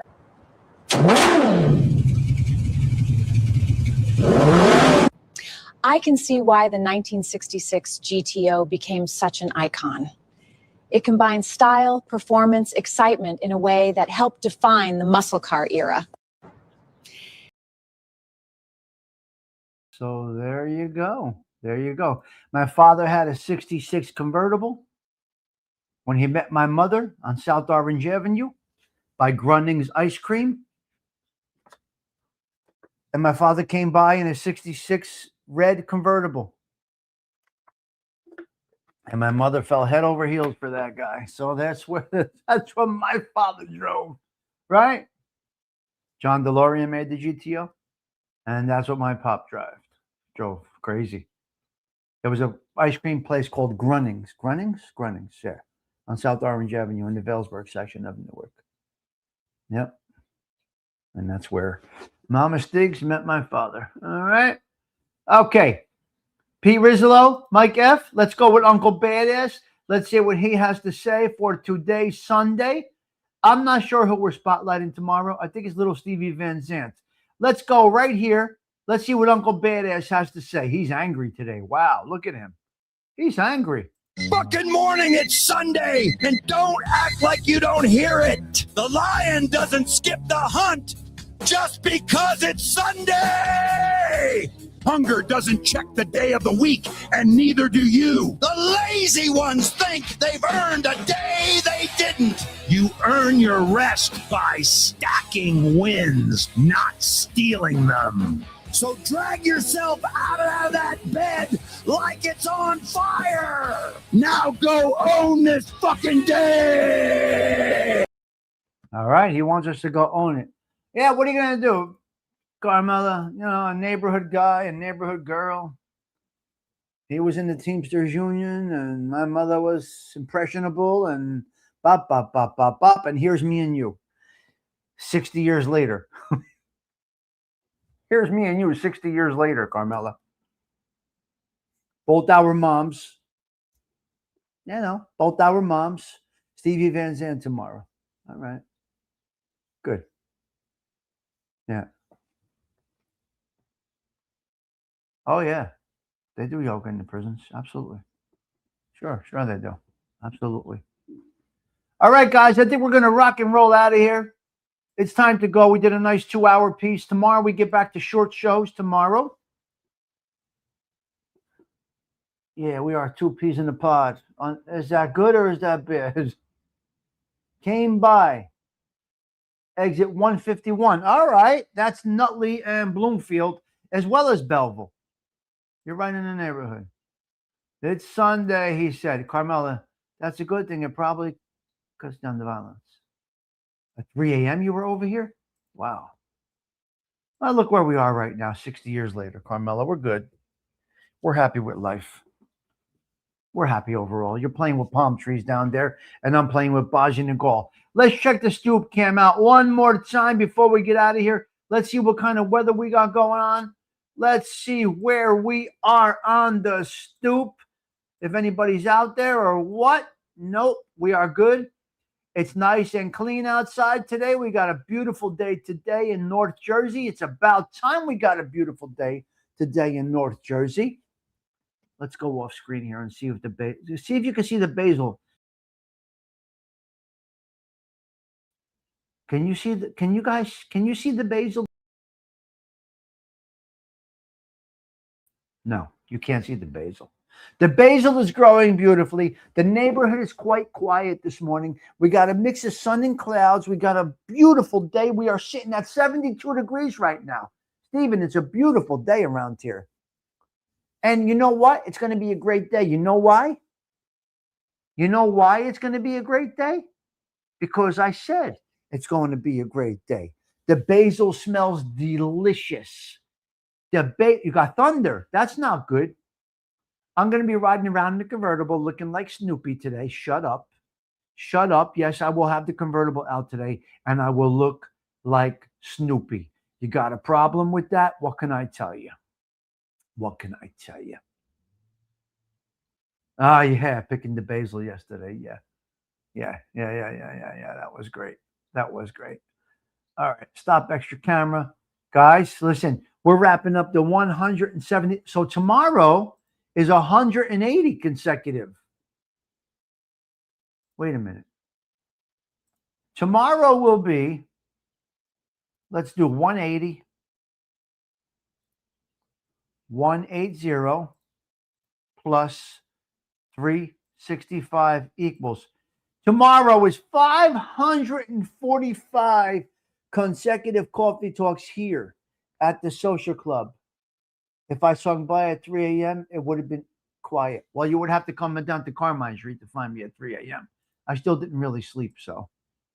Have a great Sunday. All right, I got to get out of here. It's time to go. We're going to let Sarah Collins take us out with a little Grease is the Word, a Frankie Valli jam. Let's see if Sarah Collins can pull this off on this Sunday. Guys, have a blessed day. I do appreciate each and every one of you. It's go time. Ciao. For now. We're out.